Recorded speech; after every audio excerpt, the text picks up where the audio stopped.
Здравствуйте, уважаемые любители настольного тенниса. Здравствуйте.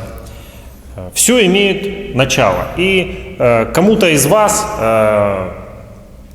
понравился настольный теннис. Может быть, вам 8, 10, 12 лет, а может быть и 73, Сергей. И возникает вопрос о вооружении, о ракетке. Где же взять ракетку? Вот начинаем, только научился бить об стеночку, можно сказать. И идете в ближайший какой-нибудь магазинчик, да, там спортовары или еще что-нибудь, и покупаете ракетку за 20-30 долларов, и потом выясняется, что она, по сути дела, не тянет лысенькая, как говорится. Как голова младенца. Да. И мы хотим с нами, с Сергеем, познакомить с ракетками от продукции компании Инхе, которые стоят 15-20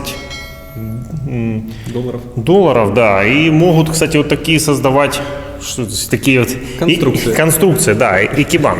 Но, разумеется, мы советуем вам взять одну, а не сразу 3. Вот. Самое интересное, что они делятся по скорости. Это линейка Инхе. B1 самая маленькая. B3. Подожди, ну есть B1, B2, B3, B4, даже есть там B15. Вот. Мы выбрали 15-20 долларов, это B3, B4, B5. Вообще сравним, чем они отличаются. На них, кстати, стоит такие накладки, как Венус и Марс, но периодически фирма Инхе меняет продукцию, поэтому вам может достаться 2 Марса, может быть там новое поколение следующего года и так далее. Но возникает вопрос, Марс сам стоит по себе 15 долларов или Венус? Как здесь могут стоять Венус и Марс? Отличия есть. Если ты покупаешь отдельно Марс и Венус, все-таки там другая губка, и они, скажем так, чуточку пошустрее, побыстрее и поболее у них скорости, Сергей. А здесь губки стоят потоньше, вот, и не такие выстреливающие. Кстати, зачем это сделано, Сергей? Понятно, что любителям начинающим. Начинающим малунгам, это мы за Китай. Нельзя ставить накладки, которые сразу с высоким катапультирующим эффектом, очень быстрые основания. Это почему? Это потому, что не сможет обучиться технике человек. Он просто увидит, что он так попадает на стол довольно быстро, и все. А такой ракеткой он так не попадет, ему придется делать техническое движение, чтобы попасть на стол. И так оно отработается. Поэтому быстрыми ракетками научиться играть невозможно. И сейчас мы это все проверим. Естественно, тестировать будет Сергей, игрок Суперлиги. Вот, я же ему подыграю, но подыграю тоже одной из этих ракеток. Какую выберите? Давай я выберу, хорошо, вот эту, 3-ю модель. Вот. Да, имеют липкие свойства. И мы начнем, как всегда, с подрезок. Я буду играть 3-й, а Сергей, ты какой? Я... А Сергей 5-й. Мы сейчас попробуем их открепить друг от друга. Итак, смотрим. Подрезки. Ни хрена себе.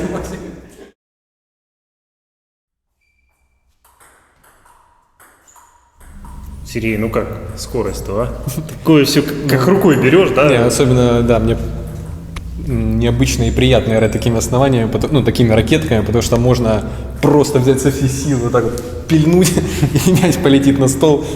То есть очень, очень медленное основание, очень высокий контроль.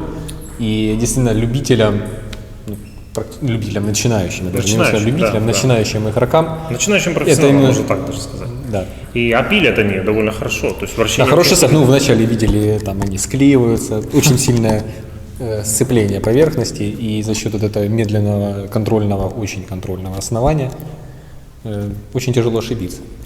Безусловно, если брать подрезку, то отличие 3-й, 4-й, 5-й версии практически не отличить. Кстати, может быть, проведем эксперимент, сможем ли мы отличить с закрытыми глазами. Может быть. Я думаю, не сможем. Так что... Спасибо.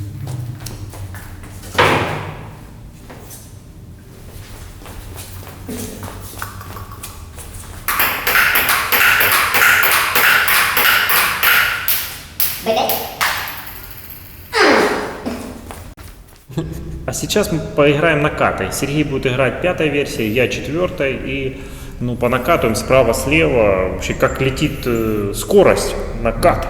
Плоский удар. Смотрим.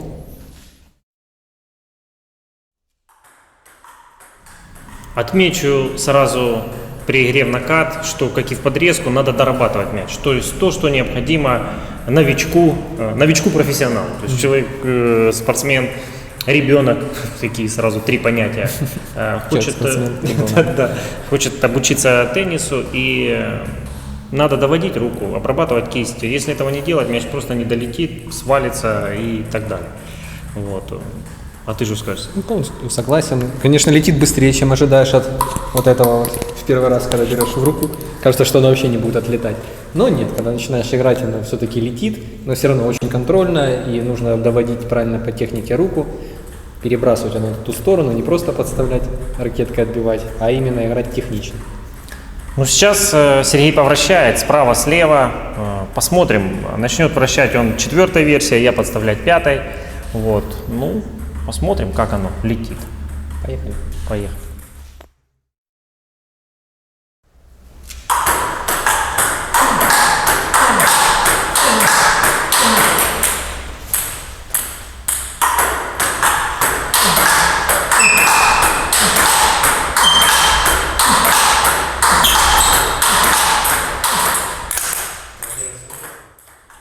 Запыхался Сергей, вращал. Что приходится? Дорабатывать. Приходится вкладывать, дорабатываться. Вкладывать. Что вкладывать, я сказал? Смысл? Ну, вкладываться корпусом, рукой нужно дорабатывать, кисточкой, естественно. Но летит, кстати, еще бодрее, чем при накате. Даже как-то, ну, бывает такое, что когда медленные накладки, они под углом летят быстрее. Ну, ты имеешь в виду липучки, Да, гибриды, да. Подставлять, конечно, тоже комфортно, потому что высочайший контроль у этих оснований. Вот. Да, класс порядка all, там all минус, all.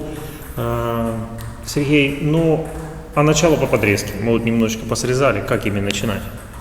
Ну, на видео, по-моему, видно, что нормально. Ты знаешь, когда я подставлял, вот, у них же такое ощущение жестковатое, да? Ну да, больше медленные, да, довольно-таки. Ну хорошо, а допустим, мы тебя вооружим, и ты будешь играть в Суперлиге. Давай сейчас проверим, как будет контр-топ-спин.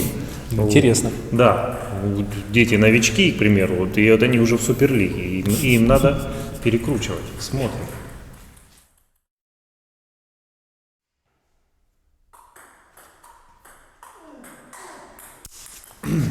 Так, ну, Сергей, ты чем выполнял вообще свои контр-топ-спин? Троечкой. Троечкой, да, а я четверочкой. Мы периодически меняем, ну, какой-то глобальной разницы нет, безусловно, отличается по скорости, ну, первое, да, то есть тройка медленнее, чем четверка, четверка, там, чем пятерка, и, но разница, ну, хорошо, в процентах субъективно, там, 15%, не, ну, 10-15, ну, что-то, поэтому какой-то колоссальной разницы между ними нет.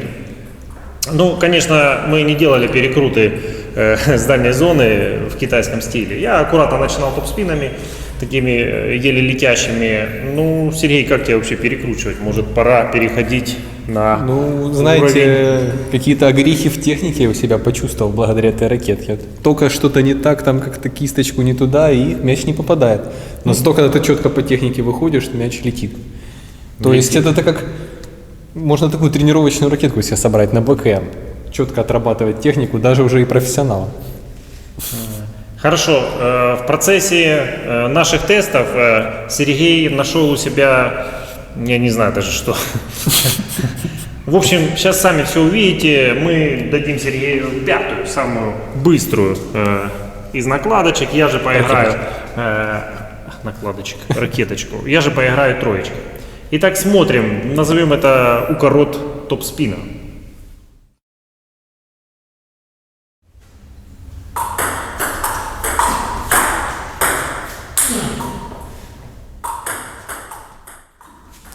Итак, вы срезаете длинно, соперник начинает топ-спином, и вместо перекрутки такой блочок, блок под сетку, Сергей. Ну, такой интересный элемент. Конечно, на высоком уровне его подадут, просто забьют, но так, смеха ради.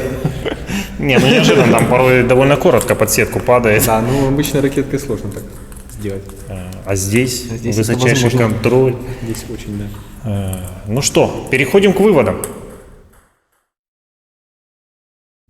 Подведем итоги. Получается, за $15-20 B B3, B4, B5 готовые ракетки позволяют делать все. И накат, и подрезку, и перекрут, и... Сергей, что? Да, ну и главное, что это не сравнится никак с ракетками, которые вы купите в обычных магазинах, ну, в спорттоварах, как мы сказали, от производителей, даже таких производителей, как Доник и ну, теннисных производителей, это будет совершенно другой уровень. Да. Что еще отметить? Отметить можно то, что вся линейка B, она очень большая. И есть, например, там B12, B13, уже ракетки с карбоном, где, как бы начав играть 3-й, 4-й, и через полгода, через год вполне можно приобрести другую, например, B12 версию или там B13, повысить скорость. Что еще можно отметить, Сергей? Ну, можно отметить, что... Универсальный стиль все-таки, да? Не, ну стиль, понятно, универсальный, то есть ракетки для того, чтобы обучаться технике. Ну что обучать? Ну почему? Ну если я играю в универсальном стиле, я куплю эту ракетку и буду просто держать, блоковать, и это, хотя уже играю в теннис там лет 20, примерно. Ну, возможно, и такой вариант. Просто мы подразумеваем, что для новичков, детей, они вообще просто идеальны.